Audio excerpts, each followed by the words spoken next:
Hello दोस्तों, कैसे हैं आप सब लोग। तो दोस्तों, आज की वीडियो ना बहुत ज़्यादा इंपॉर्टेंट रहने वाली है। इस वीडियो के अंदर आपके साथ कॉस्ट अकाउंटिंग के इंपॉर्टेंट क्वेश्चंस जो भी है सारे मैं डिस्कस करने वाली हूँ। बट उसको स्टार्ट करने से पहले छोटा सा एक रिक्वेस्ट है आपके साथ, या बोल सकते हो छोटा सा प्रोसीजर है जो कि हमारे चैनल पे है। सबसे पहले तो आप लोग हमें इंस्टाग्राम पे फॉलो कर लीजिए। आपको पता है हमारी स्क्रीन पे आपको देखिए यहाँ पे लिंक दिख रहा होगा इंस्टाग्राम का, आप हमारी प्रोफाइल पे जाके हमें ज्वाइन कर सकते हैं। अगर आपको कुछ भी प्रॉब्लम आती है तो आप हमें इंस्टाग्राम पे बता सकते हैं, क्योंकि हो सकता है यूट्यूब पे कमेंट्स का कई बार रिप्लाई नहीं हो पाता है, बट इंस्टाग्राम पे हम लोग ऑलवेज अवेलेबल रहते हैं। जब अब तक जितने भी बच्चे वहाँ पे आए हैं सबको टाइम पे हमने रिप्लाई किया है, तो आप लोग वहाँ पे ज्वाइन कर सकते हैं। सेकेंड थिंग, अब ना आप लोग अगर हमारे चैनल पर आएंगे, इस वीडियो के अंदर सारे इंपॉर्टेंट क्वेश्चंस मैं आपको बताने वाली हूँ, तो ध्यान से सुनिएगा वीडियो को। ठीक है, वीडियो बिल्कुल छोटी सी रहेगी, 5 या 10 मिनट की, बट आपको एग्जाम में क्या करना है, कैसे करना है, सब कुछ बताया जाएगा। ध्यान से सुनिएगा। चैनल पे विजिट करेंगे, इसके बाद आपको यहाँ पे प्लेलिस्ट के ऑप्शन में जाना है। ठीक है, प्लेलिस्ट के ऑप्शन में जाएंगे, बीकॉम थर्ड सेम की एक प्लेलिस्ट है। इसको मैं अगर यहाँ पे ओपन करती हूँ ना, बीकॉम थर्ड सेम की, तो अगर यहाँ पे देखेंगे ये वाली वीडियो, जब मैं ये वीडियो रिकॉर्ड कर रही हूँ ना कॉस्ट अकाउंटिंग की, आज 12 डेट है, तो कल अगर ये वीडियो आनी है शाम को 7 बजे इश्यूज की, जो आपका सबसे फर्स्ट एग्जाम है। सेकंड, इसके बाद मैं कोस्ट की वीडियो डालूंगी जो कि मैं अभी रिकॉर्ड कर रही हूँ। ठीक है, आफ्टर दैट अगर हम यहाँ पे ना प्लेलिस्ट देखते हैं एक बार कि प्लेलिस्ट क्या बना रखी है, तो प्लेलिस्ट आपको बड़े अच्छे से समझ आने वाली है अगर आप मेरी बातें ध्यान से सुनने वाले हैं। सबसे पहले ना नीचे ये देखिए प्लेलिस्ट क्या है, कि बीकॉम थर्ड सेम की हमारी प्लेलिस्ट है।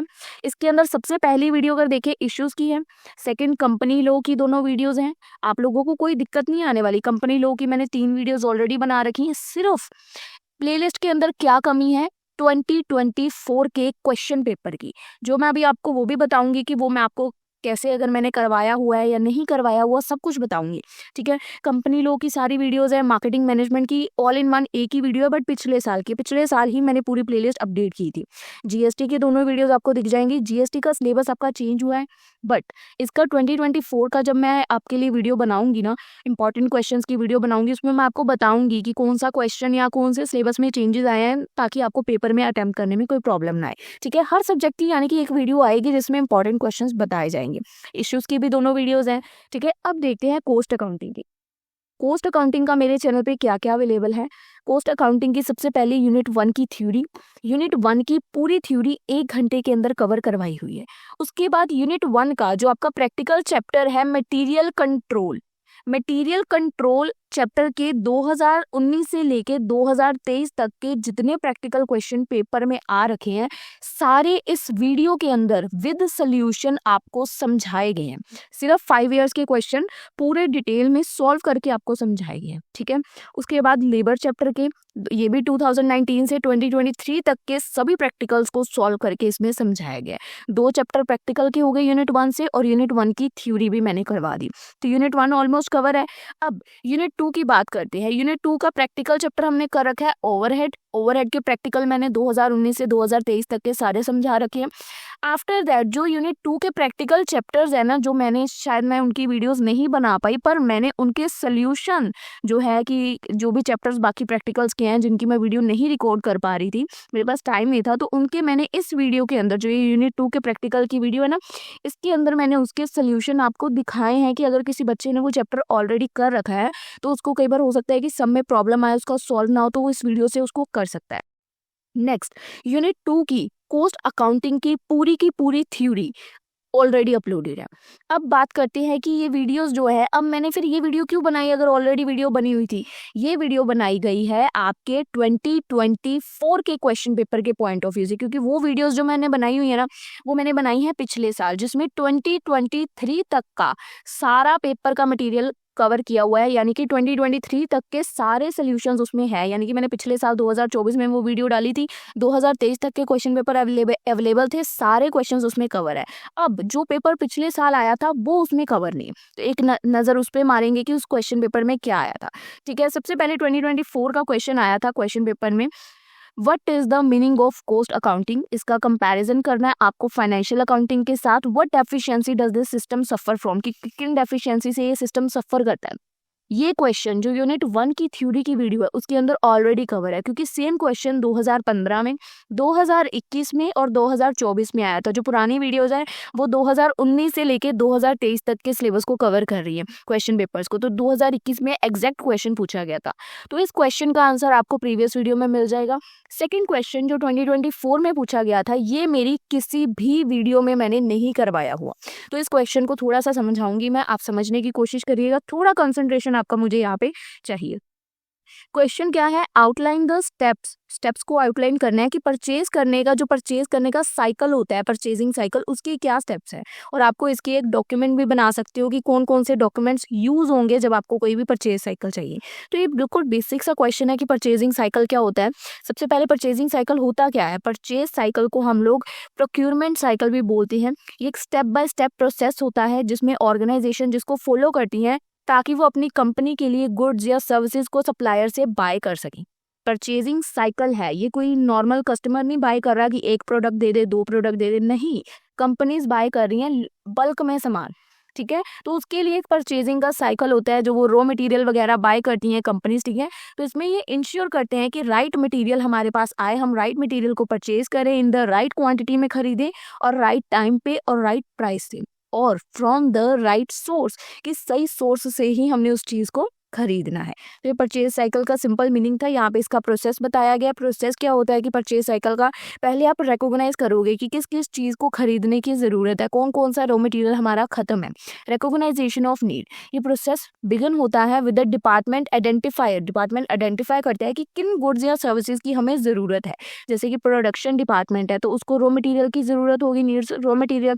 और जो ऑफिस की नीड्स हैं लाइक न्यू कंप्यूटर्स चाहिए, तो इसके लिए क्या क्या डॉक्यूमेंट्स यूज हो सकते हैं परचेज रेक्विजिशन के लिए। जैसे कि रिक्वेस्ट आपको सेंड करनी है डिपार्टमेंट को, कि परचेजिंग डिपार्टमेंट से कि हमें क्या डिटेल्स चाहिए, क्या इक्विपमेंट्स हमें चाहिए, कितनी क्वांटिटी, क्या स्पेसिफिकेशन है, कितना अर्जेंटली हमें सामान चाहिए।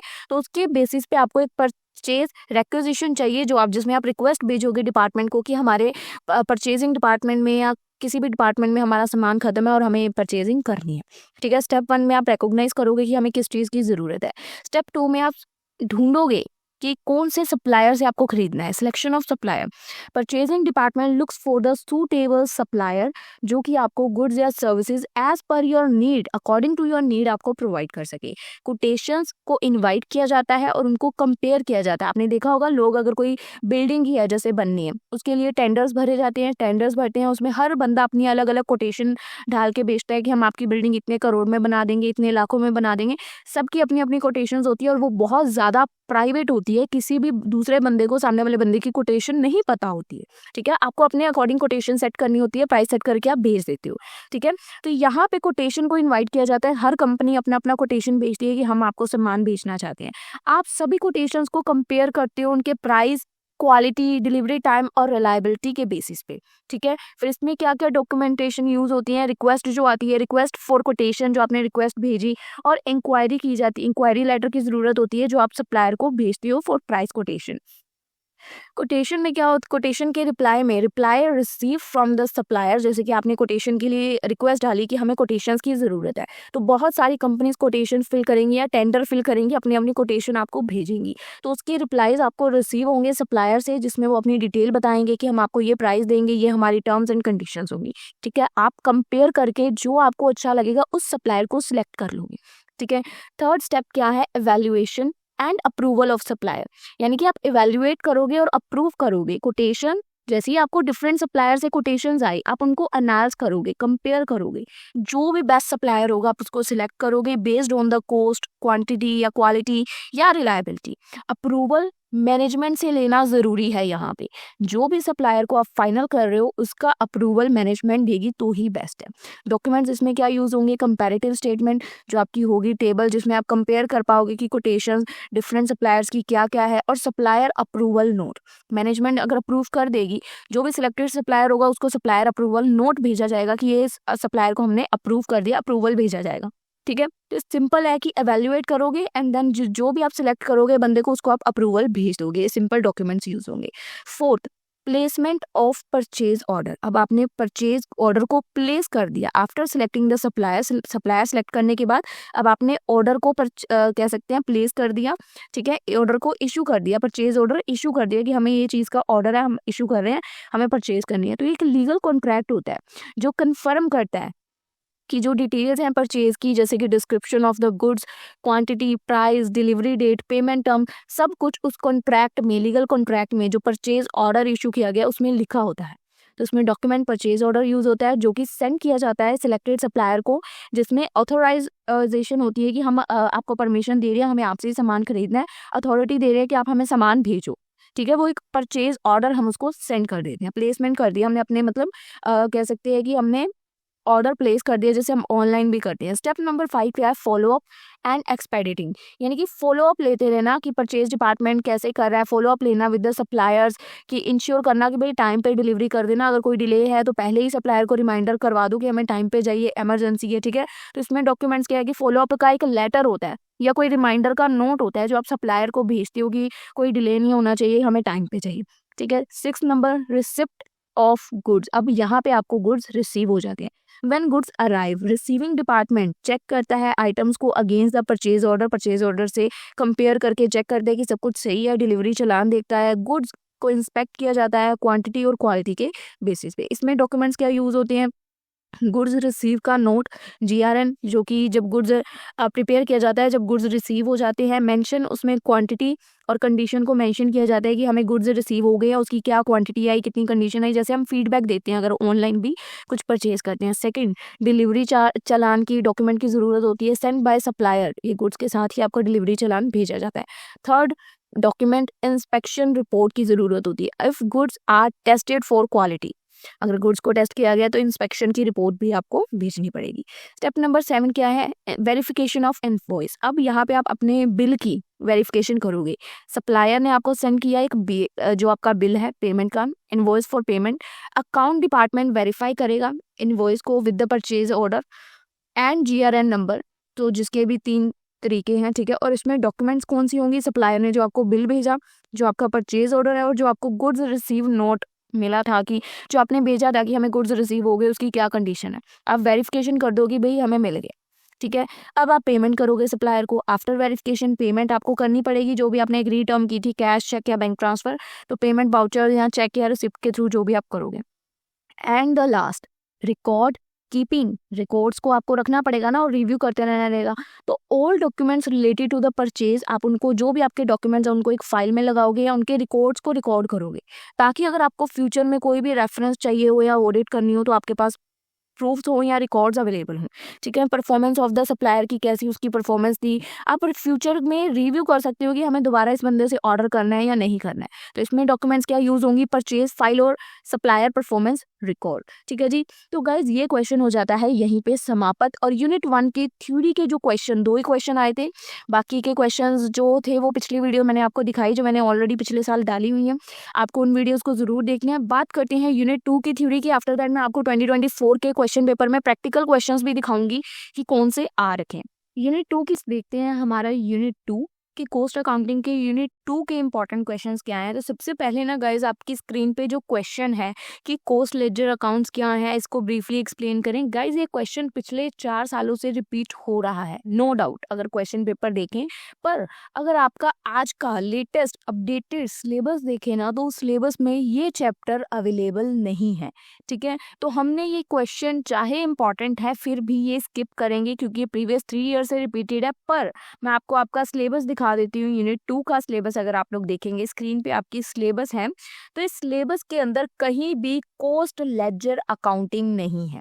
यूनिट 2 का सिलेबस है, ठीक है। तो हम लोग ये क्वेश्चन स्किप करेंगे। आफ्टर दैट सेकंड क्वेश्चन जो 2024 में ही एग्जाम में आया था, रिकंसिलिएशन के ऊपर, ये क्वेश्चन 2024 का है, रिकंसिलिएशन का। हमारी प्रीवियस वीडियो में आपको इसका आंसर मिल जाएगा जो हमने पिछले साल अपलोड की थी। और अगर सिलेबस के अकॉर्डिंग देखें तो reconciliation of cost and financial account already हमारे न्यू सिलेबस के अंदर इंक्लूडेड है।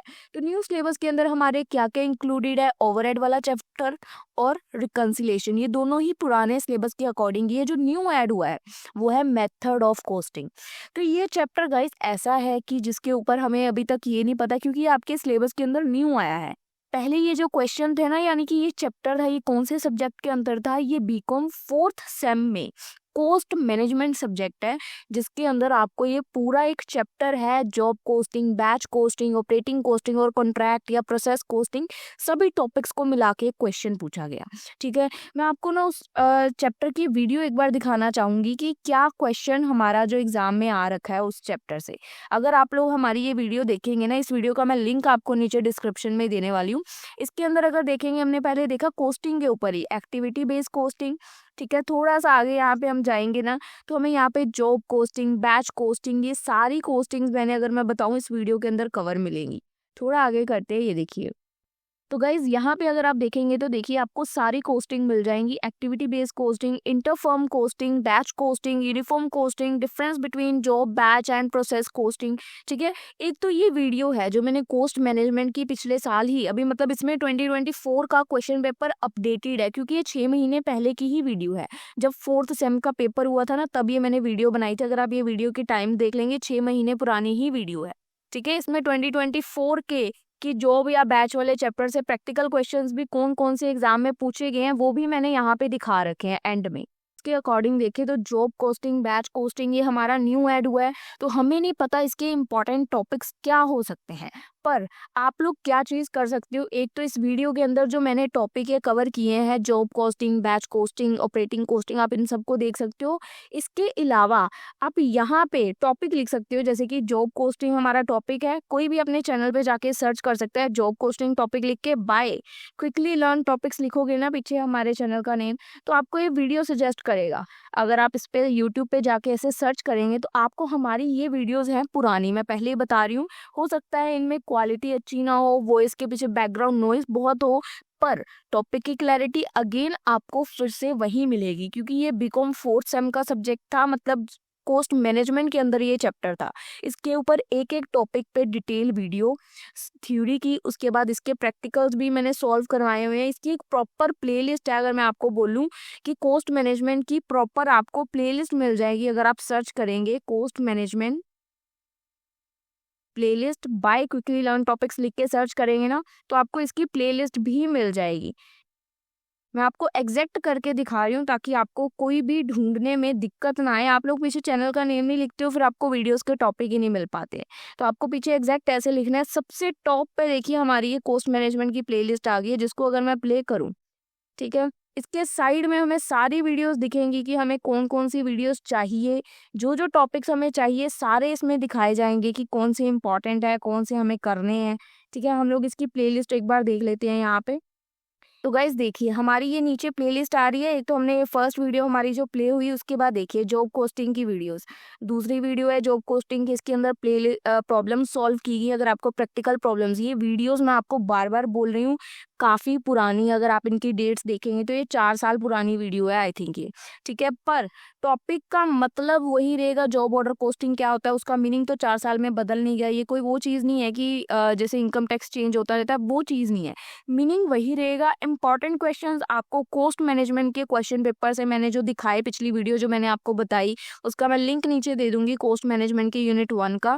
जो कॉस्ट मैनेजमेंट में इंपॉर्टेंट क्वेश्चन इस चैप्टर के रिलेटेड जैसे पूछे गए हैं कि जॉब ऑर्डर कोस्टिंग के रिलेटेड या प्रैक्टिकल एग्जाम में जो जो आए हैं, आप लोग उनको देखिए कि अगर आप लोगों की बुक्स में उनके सोल्यूशन है प्रैक्टिकल के तो वेल एंड गुड है, अदरवाइज आपको थ्योरी करनी पड़ेगी। थ्योरी की एक्सप्लेनेशन यहाँ पे भी है, और जो मैंने पिछली वीडियो दिखाई थी उसमें भी है। जॉब ऑर्डर कोस्टिंग की, बैच कोस्टिंग की थ्योरी एक्सप्लेन है, कॉन्ट्रैक्ट कोस्टिंग की थ्योरी सारी एक्सप्लेन है, उनके प्रैक्टिकल्स भी मैंने सॉल्व करवाए हैं। अगर आपको करने हैं, समझने हैं, तो आप लोग ये वीडियोस देख सकते हैं। ठीक है, उसके बाद कॉस्ट मैनेजमेंट का जॉब कोस्टिंग है, उसके बाद कॉन्ट्रैक्ट कोस्टिंग, बैच कोस्टिंग, इसके लास्ट ईयर के सारे क्वेश्चंस यहाँ पे कवर किए गए हैं प्रैक्टिकल। ठीक है, तो आप लोगों को ये प्लेलिस्ट के अंदर काफ़ी कुछ मिलने वाला है, आपका जो न्यू सिलेबस इंक्लूड हुआ है। अब जो न्यू सिलेबस इंक्लूड हुआ है ना गाइज, देखिए उसके ऊपर मेरी भी ये अजम्पशन है कि क्योंकि ये कोस्ट मैनेजमेंट में ये चैप्टर था और ये चैप्टर काफ़ी इंपॉर्टेंट माना गया था एज अ थ्योरी और प्रैक्टिकल पर्पस दोनों के लिए। प्रैक्टिकल बेसिस पे तो ये चैप्टर डेफिनेटली इंपॉर्टेंट है जॉब कोस्टिंग, बैच कोस्टिंग निकालने के लिए। ठीक है, बाकी अब पेपर आपका एक आधा आएगा तो हमें एग्जाम में पैटर्न पता चलेगा कि जो न्यू सिलेबस ऐड हुआ है उस अकॉर्डिंग आपके एग्जाम में इसका क्या पैटर्न है। पर जो आपका पुराना सिलेबस है ना, जैसे कि ओवरहेड चैप्टर और रिकंसिलिएशन चैप्टर, इन दोनों के ऊपर मेरी वीडियोस हैं, मैंने आपको पहले भी दिखाई थी। मटेरियल, लेबर और ओवरहेड के प्रैक्टिकल मैंने आपको सारे शेयर किए हुए हैं। ठीक है, इन तीनों चैप्टर्स की अगर आप प्रैक्टिकल कर लेते हैं, साथ में रिकंसिलिएशन और ओवरहेड की थ्योरी कर लेते हैं, तो यूनिट 2 निकल जाएगा। फिर भी आपको सेफ साइड चलना है तो आप इन जो टॉपिक्स है, मेथड ऑफ कोस्टिंग, इन सब के मीनिंग, एडवांटेज, डिसएडवांटेज, प्रोसेस वगैरह करके जा सकते हैं, ताकि आप लोगों को जो ये टॉपिक्स है अगर इनके रिलेटेड कोई क्वेश्चन आ जाए और आपको अटेम्प्ट करना पड़े तो आपको मीनिंग पता होगा, तो आप बना के कुछ भी लिख पाएंगे। मेरा ये मानना है, क्योंकि जब तक एक आधा पेपर का पैटर्न नहीं हमें पता चलेगा, हम न्यू सिलेबस के अकॉर्डिंग अजम्पशन ही लगा सकते हैं, जो मैंने इस चैप्टर को देखते हुए लगाई है। बाकी इसके इंपॉर्टेंट क्वेश्चंस आपको हमारी कोस्ट मैनेजमेंट की यूनिट 1 की वीडियो से मिलेंगे, जो कि मैं लिंक नीचे डिस्क्रिप्शन में दे दूंगी। ठीक है, बाकी जो हमारा कोस्ट लेजर अकाउंटिंग है, ये चैप्टर हम लोग नहीं करेंगे क्योंकि ये सिलेबस से बाहर कर दिया गया है। क्वेश्चन पेपर दिखाऊंगी, उसके पहले मैं आपको प्लेलिस्ट एक बार फिर दिखा देती हूँ। कोस्ट अकाउंटिंग यूनिट 1 की theory, material accounting practical chapter के सोल्यूशन, लेबर के सोल्यूशन, ओवरहेड के सोल्यूशन, और जो यूनिट 2 के बाकी के प्रैक्टिकल चैप्टर हैं जो मैं नहीं करवा पाई थी, उनके सोल्यूशंस भी इस वीडियो में मैंने शो किए हैं, और यूनिट 2 की थ्योरी। ठीक है, सारी वीडियोस ये पिछले साल की हैं, 2023 तक का सारा माल मलत्ता इन्हीं वीडियोस के अंदर है। 2024 के पेपर के ऊपर आते हैं अब हम लोग। आप लोग पेपर पे डेट भी देख सकते हैं, 23/11/2024 का पेपर है। ठीक है, कोस्ट अकाउंटिंग के अगर सेक्शन ए की बात करें तो सबसे पहले ऑब्जेक्टिव्स हैं कोस्ट अकाउंटिंग के, जो कि मैंने कोस्ट अकाउंटिंग के ऊपर ऑलरेडी यूनिट 1 की थ्योरी में करवाया है, और लेबर टर्नओवर भी मैंने करवा रखी है, अगर आप यूनिट 1 की थ्योरी की वीडियो अच्छे से देखेंगे तो। उसके बाद कुछ प्रैक्टिकल क्वेश्चंस हैं जो कि आपको ये देखने हैं कि आप कर सकते हो, solve then well and good है, अगर नहीं कर सकते हो तो कोई बात नहीं। वैसे आप कर लोगे अगर आपने वो प्रैक्टिकल्स की कुछ वीडियोस देखी हैं, अगर उसमें से आपको कोई लग रहा है तो आप उसको सॉल्व कर पाओगे। ठीक है, तो आपको ये प्रैक्टिकल 5 मार्क्स की है, आपकी स्क्रीन पे आपको इनको देख लेना है, चाहे तो आप इनका स्क्रीनशॉट ले सकते हैं। ठीक है, अब देखिए सेक्शन बी का वही क्वेश्चन है कोस्ट अकाउंटिंग का, जो मैंने कंपैरिजन वाला आपको बताया, जो मैंने ऑलरेडी वीडियो में कवर करा है, ये मैंने आपको समझाया है, परचेजिंग साइकिल वाला पूरा क्वेश्चन। ठीक है, उसके बाद ये क्वेश्चन है हेल्थ से प्रीमियम बोनस सिस्टम, ये मैंने करवा रखा है, अगर आप मेरी वीडियोस में जाके देखेंगे ना, ये क्वेश्चन नहीं, मतलब ये मेथड करवा रखा है, ये क्वेश्चन आपको सॉल्व करना पड़ सकता है, देख लीजिएगा, अगर एग्जैक्ट क्वेश्चन मिल गया तो वेल एंड गुड है। ठीक है, उसके बाद सेकंड क्वेश्चन जो आया था, ये प्रैक्टिकल्स देखिएगा, आपको खुद ही सॉल्व करने पड़ेंगे। लास्ट में मैंने ईयर सारे क्वेश्चन समझा दिए थे, अभी मेरे पास फिलहाल सोल्यूशन नहीं है। ठीक है, मैंने न्यू लिया नहीं है और पुराना जो था उसको मैंने रिटर्न कर दिया। तो आप लोग इसको देख सकते हैं कि अगर आपको निकलते हैं सोल्यूशन ठीक है, वरना आप पिछले 5 सालों के भी करके जा सकते हैं। उसके बाद यूनिट 2 के मैंने ये दोनों क्वेश्चंस आपको बताए, अब प्रैक्टिकल क्वेश्चंस भी यूनिट 2 के देख लीजिए। ठीक है, तो आपको प्रैक्टिकल क्वेश्चंस के ऊपर मैं आपको एक सजेशन ज़रूर देना चाहूँगी, अगर आप मेरी बात मान के चलेंगे। सजेशन बहुत ज़रूरी है क्योंकि आपके लिए कि आपको ना सिर्फ या तो अकेली थ्योरी नहीं करके जानी है या अकेले प्रैक्टिकल नहीं करके जाने हैं। ठीक है, मेरी बात ध्यान से समझा करें, ना अकेली थ्योरी ना ही अकेले प्रैक्टिकल्स, क्योंकि फिर आप फंस जाएंगे पेपर में जाके। इस पेपर में आपके पास बिल्कुल भी चॉइस नहीं है। ठीक है, या तो आप थ्योरी अटेम्प्ट करो या प्रैक्टिकल। तो मैंने चैप्टर्स भी अगर आप देखेंगे प्लेलिस्ट में ऐसे ही कराए हैं, कुछ थ्योरी तो मैंने सारी करवाई है ओवरऑल। ठीक है, जितनी भी पेपर में आई है। प्रैक्टिकल के मैंने 3 या आई थिंक 4, पता नहीं 3 चैप्टर करवाए हैं। तो 2 यूनिट 1 के हैं, 1 यूनिट 2 का है। ठीक है, जो 2 यूनिट 1 के हैं उन दोनों में से क्वेश्चन पेपर में ऑलमोस्ट तो आता ही आता है प्रैक्टिकल, और थ्योरी भी आती है। तो प्रैक्टिकल को अटेम्प्ट करने में आपको 5 से 10 मिनट लगेंगे, थ्योरी को हो सकता है आपको आधा घंटा लग जाए लिखने में। फिर थ्योरी में आपकी स्टेप मार्किंग होगी, प्रैक्टिकल में आपको full out of full marks मिलेंगे। ठीक है, तो प्लीज़ अगर जो वीडियोस मेरे से बन पाती हैं, मैं लेके आ पाती हूँ, उन चैप्टर्स की एटलीस्ट आप प्रैक्टिकल भी करें। क्योंकि अगर कोई चैप्टर मैं ला रही हूँ तो आप ये समझिए कि वो चैप्टर आसान है तभी मैं ला रही हूँ। टफ काम को मैं भी हाथ नहीं लगाती हूँ आपकी तरह। ठीक है, मुझे भी पता है कि अगर मुझे ही नहीं समझ आ रहा तो मैं आपको कैसे समझा सकती हूँ, है ना। तो जो इजी चैप्टर्स है उन्हीं के प्रैक्टिकल्स मैंने लाए हुए हैं, जो डिफिकल्ट थे मैंने खुद वीडियोस में सजेस्ट किया है कि वो चैप्टर कोई भी बच्चा ना करे, क्योंकि वो टफ है। पर एटलीस्ट इजी चैप्टर्स अपने लिए करके जाए। मैं तो आपको सलाह दे सकती हूँ, पेपर मैंने देने नहीं जाना है, पेपर में आपने बैठे होना है, आपका माइंड ब्लैंक होगा अगर होगा तो ऑप्शन का कोई ऑप्शन नहीं होगा पेपर में, ठीक है। सो ये थोड़ी सी मेरी जो मैंने बातें कही हैं, आप लोग अगर ध्यान में रखेंगे तो पेपर वेल एंड गुड जाएगा। बाकी आप लोग अपना रिव्यू कमेंट सेक्शन में ज़रूर दें। इंस्टा की आईडी आपको स्क्रीन पे देखिए, यहाँ पे लिंक दिखेगा, मेरी आईडी पे विजिट करेंगे तो आप लोग मुझे वहाँ पे ज्वाइन कर सकती हैं। कुछ भी प्रॉब्लम्स आप मेरे साथ डिस्कस करें, अगर मैं रिप्लाई कर मतलब ऑलमोस्ट तो मैं कर ही देती हूँ। फिर भी अगर एग्जाम्स के पास जाके कई बार हो जाता है कि बहुत ज़्यादा मैसेजेस हो जाते हैं, जैसे एग्जाम्स शुरू हो जाती है ना, तो बहुत सारी क्लासेस के बच्चों के मैसेजेस आने शुरू हो जाते हैं, तब शायद हो सकता है थोड़ा डिले हो। मगर जो बच्चे मेरे साथ पहले से, कुछ बच्चे तो मेरे से 1 महीना पहले से कॉन्टैक्ट में हैं, तो उनके तो ऑलमोस्ट डाउट्स क्लियर हो चुके हैं, ठीक है। तो आप जितनी जल्दी हो सके हमें इंस्टा पे ज्वाइन कर लें। अगर आपकी कोई भी प्रॉब्लम्स आप हमसे डिस्कस करेंगे, क्योंकि अभी जो एमकॉम वाले बच्चे हैं ना, उनके पेपर दिसंबर में है, तो नवंबर में हो सकता है आपकी प्रॉब्लम सारी सॉल्व हो जाए। So that's all about today's video. I hope आपके सारे डाउट्स क्लियर किए हैं मैंने। फिर भी अगर कोई डाउट है तो आप लोग मुझे बता सकते हैं। बाकी मिलेंगे हम लोग आपसे अपनी अगली वीडियो में, तब तक के लिए स्टे ट्यून। हर वीडियो के हर सब्जेक्ट के ऊपर इंपॉर्टेंट क्वेश्चंस पे वीडियो ज़रूर आएगी। चलिए मिलेंगे हम लोग अपनी अगली वीडियो में।